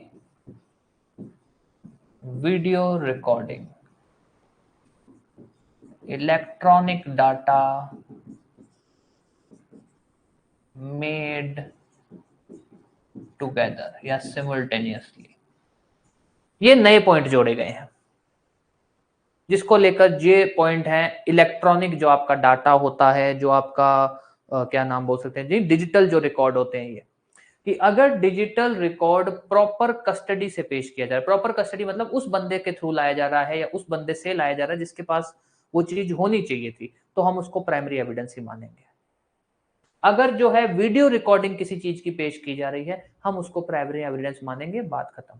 video recording होनी चाहिए बस वो किसी चीज की, वो हम उसके अंदर ज्यादा इसमें नहीं जाते कि वो कैसे आई, वीडियो रिकॉर्डिंग है, प्राइमरी एविडेंस है। अगर कोई भी इलेक्ट्रॉनिक रिकॉर्ड है, इलेक्ट्रॉनिक डाटा है और वो सब एक साथ बनाए जा रहे हैं, एक वन टुगेदर, मान लीजिए कोई भी डाटा है, कोई फाइल बनाई जा रही है जो एक साथ बन रही है, तो वो भी प्राइमरी एविडेंस है एक दूसरे का, सेम डॉक्यूमेंट्री एविडेंस की तरह। कि भैया मान लीजिए कोई एक किताब की 100 कॉपियां निकल रही हैं, तो वो 100 की 100 कॉपियां एक दूसरे की प्राइमरी एविडेंस है। यही ये बात बोल रहा है कि अगर कोई इलेक्ट्रॉनिक डाटा है और उसकी 100 कॉपियां बनाई जा रही हैं और सब एक साथ बनाई जा रही हैं, तो वो भी प्राइमरी एविडेंस है। तो ये है आपका प्राइमरी एविडेंस। पहले ये सब तो थे ही थे, अब ये और जुड़ गए हैं, ये ध्यान रख लेना। तो आपसे जो पूछा जा सकता है, एक काउंटर पार्ट को लेकर, एक अगर इलेक्ट्रॉनिक रिकॉर्ड प्रॉपर कस्टडी से है तो वो प्राइमरी माना जाएगा, माना जाएगा। वीडियो रिकॉर्डिंग प्राइमरी मानी जाती है, जी मानी जाती है। ये चीजें ध्यान रख लेना कि प्राइमरी एविडेंस क्या है। सेक्शन है आपका 57, अच्छे से पढ़ लेना प्राइमरी एविडेंस को लेकर कि प्राइमरी एविडेंस क्या है।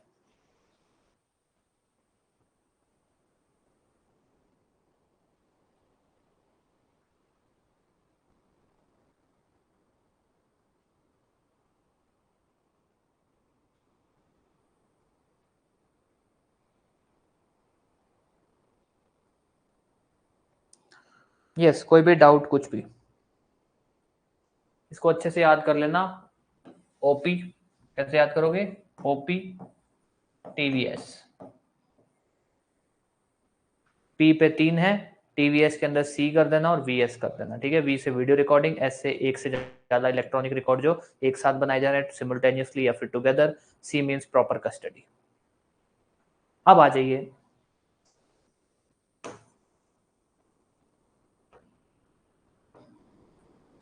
Secondary evidence. सेकेंडरी एविडेंस इसमें भी यही है, वहां ओपी है, यहां ओसी है।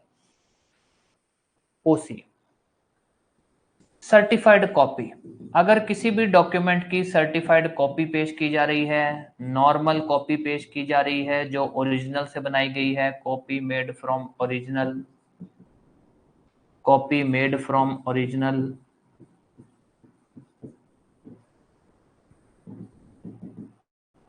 एंड कंपेयर्ड, ओरिजिनल के साथ उसको फिर कंपेयर किया गया, सर्टिफाइड कॉपी हो गई, कॉपी मेड। हाँ, काउंटर पार्ट, डॉक्यूमेंट अगर काउंटर पार्ट में है तो वो सेकेंडरी होता है against party not executing it. अब एक बार समझ लेना इसको, ये क्या है, यहां पर आप पढ़ते ही समझ जाओगे। अगर एमसीक्यूज की बात बोलूं तो आप इसमें कभी कंफ्यूज नहीं होगे। आपको वो पूछता भी सर्टिफाइड कॉपी प्राइमरी होती है सेकेंडरी, आपको पता है कि भैया वो प्राइमरी होती है, कंफ्यूज मत हो जाना अगर हो तो।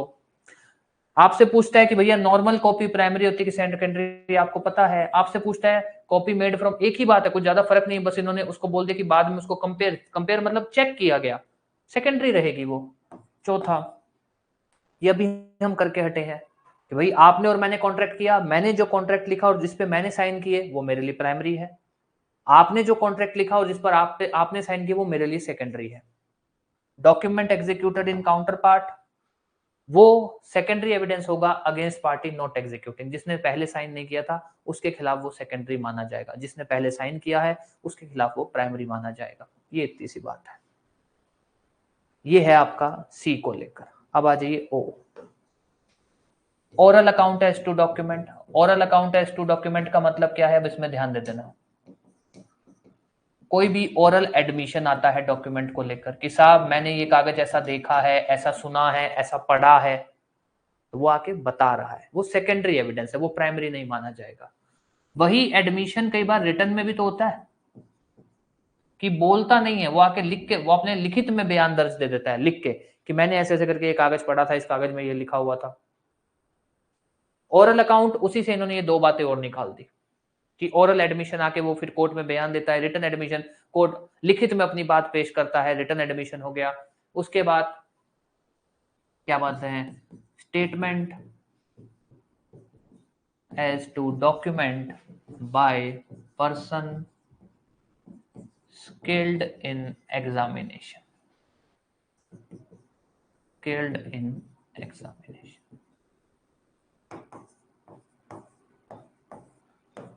इन्होंने क्या किया, एक ही चीज को इन्होंने मतलब बढ़ा दिया, बार बार लिख दिया, बाकी इन्होंने कुछ फर्क नहीं डाला, सीधा सा है कि भाई किसी डॉक्यूमेंट को लेकर अगर कभी भी ओरल एविडेंस आता है तो वो सेकेंडरी माना जाएगा। अब ओरल एविडेंस कैसे आ सकता है, कोई एक बंदा है जो बोल रहा है मैंने उस चीज को देखा था, कोर्ट में आके बताता है। कोई बंदा लिखित में अपनी बात देता है, रिटन एडमिशन। कोई बंदा है जो इस चीजों में, इसको उसका काम ही यही है कि भैया तुम जाओ डॉक्यूमेंट देखो फिर हमको आके रिपोर्ट करो। तो वो गया, उसने डॉक्यूमेंट देखा, पढ़ा, फिर आके रिपोर्ट किया। Oral account as to document by person skilled in examination, जिसको हम ये बोल सकते हैं कोई ऐसा बंदा जिसको कोर्ट ने अपॉइंट किया था डॉक्यूमेंट को चेक करने के लिए, एग्जामिन करने के लिए, वो वहां गया, उसने डॉक्यूमेंट एग्जामिन किया और आके उसने कोर्ट को बताया, तो वो क्या बनेगा, सेकेंडरी। क्यों, क्योंकि वो ओरल अकाउंट है, वो ओरल एविडेंस दे रहा है। तो डॉक्यूमेंट को लेकर अगर कभी भी कुछ भी ओरल एविडेंस होगा तो वो सेकेंडरी एविडेंस ही बनेगा। तो अब ध्यान दे देना, डॉक्यूमेंट्री एविडेंस प्राइमरी या सेकेंडरी दो तरह के होते हैं। प्राइमरी एविडेंस को लेकर ये चीजें याद रख लेना, ओपी टीवीएस। ओपी का मतलब क्या है, अगर ओरिजिनल डॉक्यूमेंट है, ये पी वाले में काउंटर पार्ट वाला बहुत अच्छे से पढ़ना, ठीक है। काउंटर पार्ट में प्राइमरी कब होता है, सेकेंडरी कब होता है, ये अच्छे से देख लेना, ठीक है। इलेक्ट्रॉनिक रिकॉर्ड अगर कस्टडी से, प्रॉपर कस्टडी से प्रोड्यूस किया जा रहा है तो then we have secondary evidence कब होता है। सेकेंडरी एविडेंस में यहाँ पे आपको कोई दिक्कत नहीं होगी, बस ये काउंटर पार्ट वाला अच्छे से पढ़ लेना। एंड देन इज ये, इसमें सिर्फ इतना सा रूल लगा लेना कि अगर डॉक्यूमेंट को लेकर कभी भी ओरल एविडेंस आता है तो वो हमेशा ही सेकेंडरी एविडेंस होगा। कोई भी डाउट इसको लेकर किसी भी तरह का?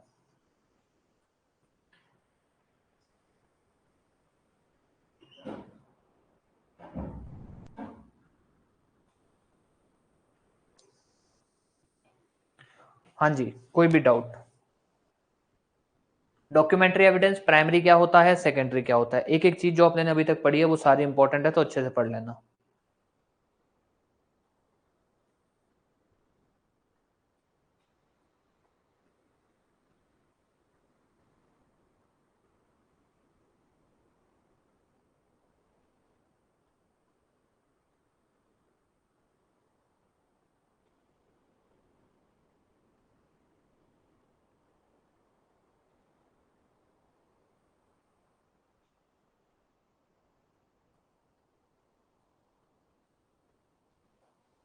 चलो अब आ जाइए, हमने ये बात तो पढ़ ली कि भाई काइंड्स ऑफ डॉक्यूमेंट्री एविडेंस क्या होते हैं। हमने बोला कि भाई काइंड्स होते हैं, एक होता है प्राइमरी, एक होता है सेकेंडरी, जिसको हम बोल सकते हैं एक होता है ओरिजिनल और एक होता है कॉपी। ठीक है जी। अब बात ये उठती है कि क्या आपकी इच्छा है क्या कि आप चाहे प्राइमरी दो चाहे सेकेंडरी दो? नहीं सर, जनरल रूल ये बोलता है कि आप हमेशा प्राइमरी एविडेंस दोगे, जिसको हम ओरिजिनल और ये सब बातें बोलते हैं ना, आप यही दोगे। जनरल रूल यही है कि आप हमेशा ही हाँ 50 एक मिनट, सेक्शन गलत तो नहीं लिखा 56 57? अच्छा यहाँ लिखा नहीं क्या, एक मिनट सेक्शन नंबर लिख दें। हाँ ठीक है, सेक्शन 57 सेक्शन 58। तो जनरल रूल यही है कि आप हमेशा जो ओरिजिनल डॉक्यूमेंट है उसी को पेश करोगे। अगर कभी भी डॉक्यूमेंट को लेकर एविडेंस होगा तो ओरिजिनल ही पेश करोगे। सेक्शन 59। सेक्शन 60 जो है वो कुछ सिचुएशन की बात बताता है जब आप सेकेंडरी एविडेंस दे सकते हो। जनरली क्या पेश किया जाएगा? Primary evidence. तो अब सबसे पहले अपने ये बात लिख लेते हैं। नो डाउट डॉक्यूमेंट्री एविडेंस दो तरह के होते हैं, प्राइमरी और सेकेंडरी, पर आप हमेशा प्राइमरी ही पेश करोगे। कहां बोला गया है? सेक्शन 59, जो ये बोलता है कि भैया content of documents must be proved by primary. हमेशा प्राइमरी एविडेंस से ही आप पेश करोगे, प्रूव करोगे। आप सेकेंडरी एविडेंस नहीं प्रूव ला सकते हो। आप सेकेंडरी एविडेंस ला सकते हो,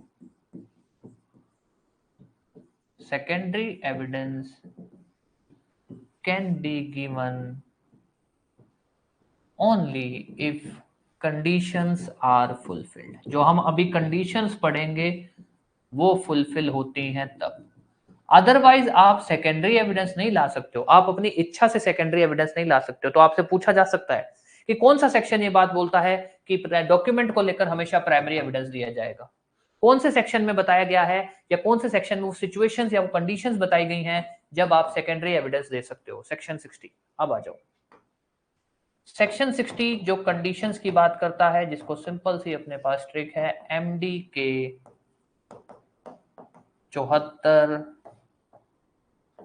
पेट। अगर जो ओरिजिनल है वो इजीली मूवेबल नहीं है,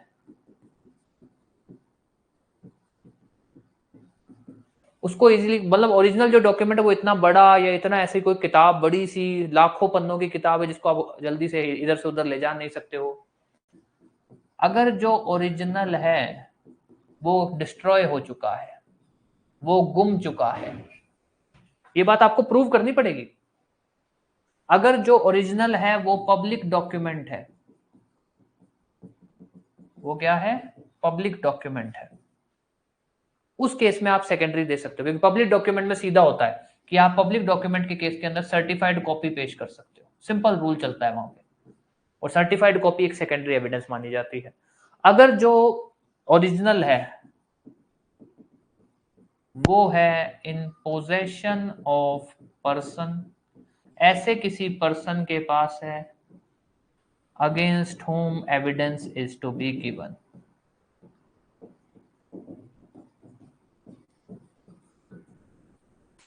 मतलब जिसके खिलाफ आपको डॉक्यूमेंट्री एविडेंस पेश करना है ना, ओरिजिनल डॉक्यूमेंट उसी के पास पड़ा है, तो अब आप कहां से ले आओगे ओरिजिनल? तो आप सेकेंडरी है वो पेश कर दो जो भी आपके पास है।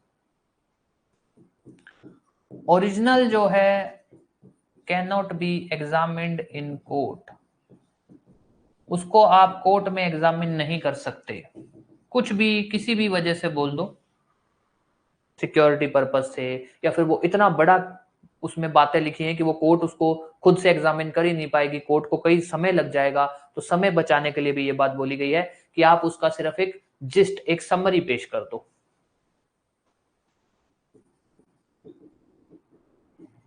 Original can not be timely produced in court. ध्यान देना, एमडी के 74 पैट, ओरिजिनल अगर इजीली मूवेबल नहीं है, ओरिजिनल अगर डिस्ट्रॉय हो चुका है या लॉस्ट हो चुका है, ओरिजिनल अगर पब्लिक डॉक्यूमेंट है, तो आपसे पूछा जा सकता है कि पब्लिक डॉक्यूमेंट में आप क्या पेश करते हैं? Certified copy. सिंपल रूल है, ये भी क्वेश्चन ध्यान दे देना। ओरिजिनल ऐसा है जो किसी ऐसे पर्सन की पोजेशन में है जिसके खिलाफ आपको डॉक्यूमेंट्री एविडेंस देना है। इस पॉइंट को ध्यान रखना, अपने इसको भी अच्छे से पढ़ेंगे। ओरिजिनल ऐसा है कि जिसको आप कोर्ट में कन्वीनियंटली एग्जामिन नहीं कर सकते हैं क्योंकि वो बहुत बड़ा किताब है। ओरिजिनल ऐसा है जिसको कोर्ट में टाइमली पेश नहीं किया जा सकता, मतलब ओरिजिनल लाने के अंदर बड़ा समय लग रहा है, तो आप सेकेंडरी दे दो। ये कुछ एक है, उसके अलावा 2 और ग्राउंड है। नंबर 1, कोई भी ऐसा डॉक्यूमेंट जिसकी सर्टिफाइड कॉपी एडमिसिबल है। तो आपको कोई भी ऐसा डॉक्यूमेंट है जिसके बारे में किसी कानून में ये लिखा गया है कि आप उसकी सर्टिफाइड कॉपी दे सकते हो, तो वहां पर आपको प्राइमरी नहीं, आप उसकी सर्टिफाइड दे दो, बहुत है। जैसे पब्लिक डॉक्यूमेंट को लेकर रूल है, सरकारी कागज को लेकर रूल है, लिखित कानून है कि आप उसकी सर्टिफाइड कॉपी पेश कर दो, बस बात खत्म, आपको ओरिजिनल लाने की जरूरत नहीं है। वैसी ही सिचुएशन इन्होंने यहां बोल दी। कोई भी ऐसा डॉक्यूमेंट जिसको लेकर एज पर लॉ ये कहा गया है कि आप उसका सर्टिफाइड कॉपी दे सकते हो, तो वहां आप सर्टिफाइड कॉपी दे दो, जो एक सेकेंडरी एविडेंस है। अगर ओरिजिनल डॉक्यूमेंट के बारे में ऑपोजिट पार्टी ने एडमिट किया है,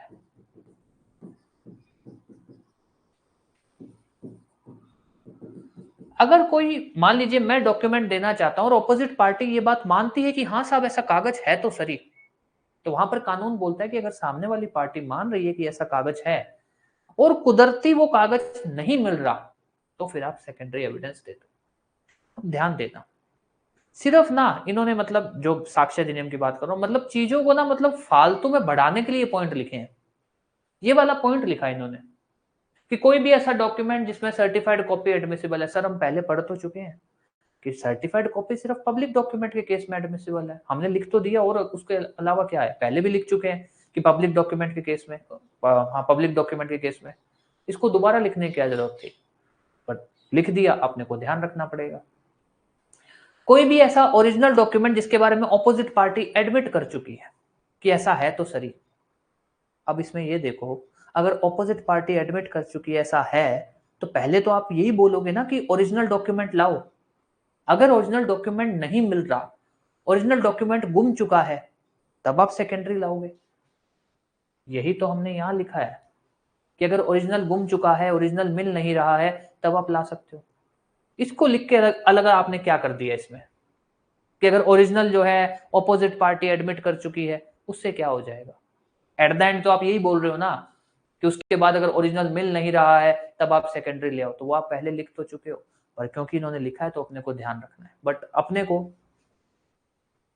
सिर्फ ये याद रख लेना, जिसके अंदर से ये वाला पॉइंट थोड़ा अच्छे से अपने अभी पढ़ेंगे।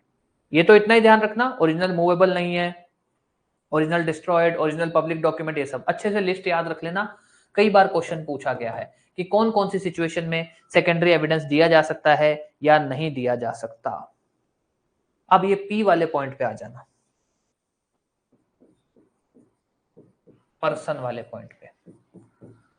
अगर ओरिजिनल डॉक्यूमेंट है इन पोजेशन ऑफ पर्सन जो out of reach of court है, मतलब कोर्ट की रीच से बाहर है। मान लीजिए ऐसे किसी देश में बैठा है, not subject to court, court उसको बाउंड नहीं कर सकती, ऐसे किसी बंदे की पोजेशन में original, in possession of person against whom evidence is to be given, या in possession of person who does not produce after notice,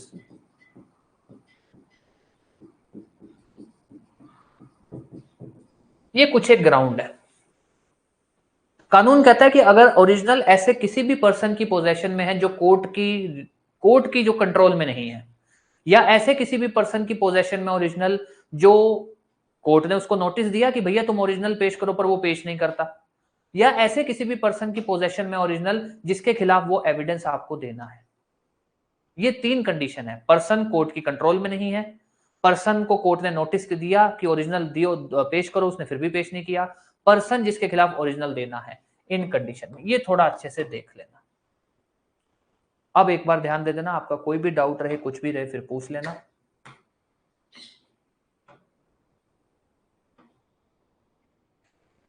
कौन कौन से ऐसे फैक्ट है जिनको प्रूव करने की जरूरत नहीं है? 51 सॉरी 50, हाँ सही तो लिखा, 51 से 53। दो तरह के fact, judicial fact, admitted fact. Judicial fact के अंदर लिस्ट याद कर लेना, सेक्शन नंबर अच्छे से पढ़ लेना, कौन सा सेक्शन बोलता है कि जुडिशियल फैक्ट प्रूव करने की जरूरत नहीं है, कौन सा फैक्ट बोलता है एडमिटेड फैक्ट प्रूव की जरूरत नहीं है। कौन से सेक्शन में बोला गया कि ओरल एविडेंस, किसी भी फैक्ट को लेकर ओरल एविडेंस दिया जा सकता है।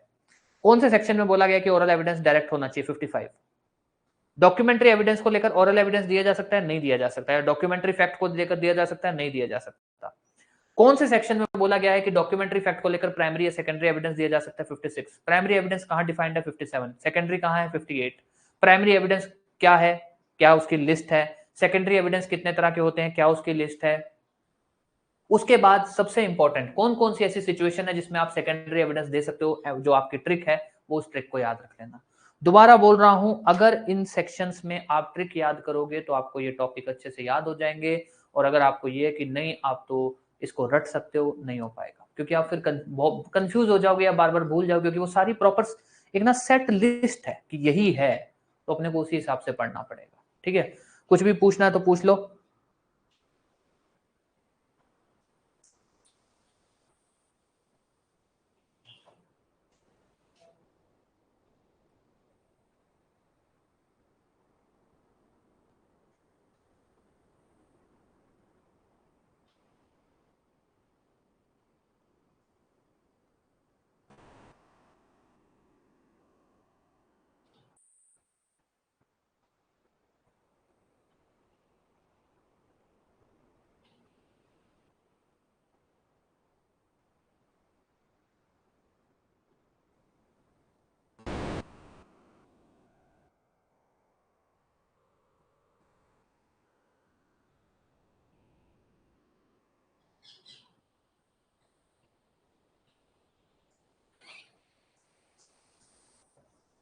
हाँ जी, कोई भी डाउट कुछ भी, फिर अपने क्लास खत्म करते हैं।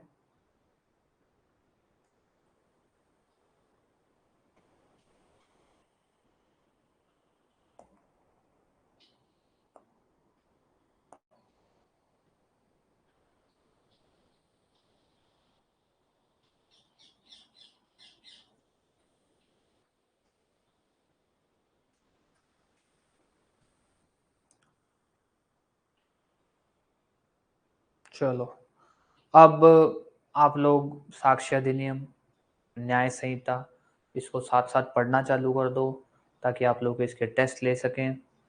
ठीक है, स्क्रीन ब्लैक आ रही होगी। अगर कभी भी आपके साथ ऐसा हो कि आप जब ऐप के अंदर रिकॉर्डिंग या कोई भी क्लास चालू करते हो और वो क्लास स्क्रीन नहीं आ रही, तो ऐप को दोबारा डाउनलोड कर लिया करो, क्योंकि अपने ने इसमें सिंपल सा एक सिस्टम रख रखा है कि अगर आपके फोन में कभी भी कोई भी वायरस वाला कोई भी सिस्टम आएगा तो ऐप अपने आप बंद हो जाएगी, क्योंकि फिर क्या वो एट द एंड सर्वर में दिक्कत आ जाती है। तो उसमें थोड़ा कि रोज की कोई प्रॉब्लम ना हो, तो अपने ने ये कर रखा है कि अगर आपके फ़ोन में कभी भी कोई वायरस का कुछ भी होगा दिक्कत, तो वो ऐप अपने आप बंद हो जाएगी। तो इस वजह से कर रखा है, तो आप उसको ऐप को डाउन डिलीट करके दोबारा डाउन और अनइंस्टॉल करके दोबारा इंस्टॉल कर लेना, चल जाएगी। क्योंकि ऐप जैसी कोई वायरस डिटेक्ट करती है वो अपने आप बंद हो जाती है।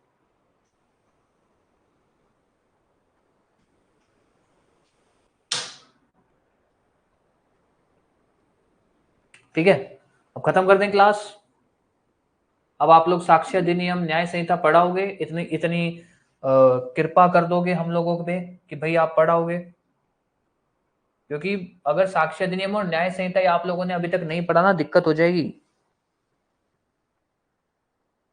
ठीक है, डाउनलोड वाला आप मेरे को मैसेज कर देना प्लीज, हाँ व्हाट्सएप कर दिया करो, ताकि वो चीज़ याद रह जाए। तो आप मेरे को अभी व्हाट्सएप डाल देना, मैं अभी करवा दूंगा। ओके, तो अब क्लास खत्म करते हैं। ठीक है, आप लोग एक बार प्लीज पढ़ लो यार, क्योंकि ऑब्वियस है कि मान के चलो कि न्याय संहिता के अंदर आपके जो शुरू के अभी थोड़े बहुत सेक्शन हो रहे हैं जिनमें अपने को बहुत मेहनत लगेगी, उसके बाद सेक्शंस में कुछ मेहनत नहीं है, बहुत जल्दी चीजें कवर होंगी। तो आप प्लीज जितना जल्दी हो सके इसको खत्म कर लो, ताकि अपने आगे की कहानी चालू कर सकें। आपके जो माइनर और लोकल लॉज हैं, आपकी जो एमपी जीके है उसको कवर कर सके, तो इसको थोड़ा जल्दी कर लो। और ठीक है, फिर अब क्लास खत्म करते हैं। आप लोग को टाइम दिया जा रहा है, आज फिर आपको बोल रहा हूँ कि भाई साक्ष्य अधिनियम न्याय संहिता पढ़ लो, कल आपका फिर टेस्ट लेकर देख लेंगे। अगर आप लोग टेस्ट दे पाओगे तो अच्छी बात है, नहीं दे पाओगे तो भाई कोई बात नहीं, आपकी अपनी इच्छा है। ठीक है, तो क्लास खत्म करते हैं। आज की आपकी इतनी क्लास है, क्योंकि आप लोग इसको पढ़ो थोड़ा साथ साथ में। अदरवाइज दिक्कत हो जाएगी आप लोग को।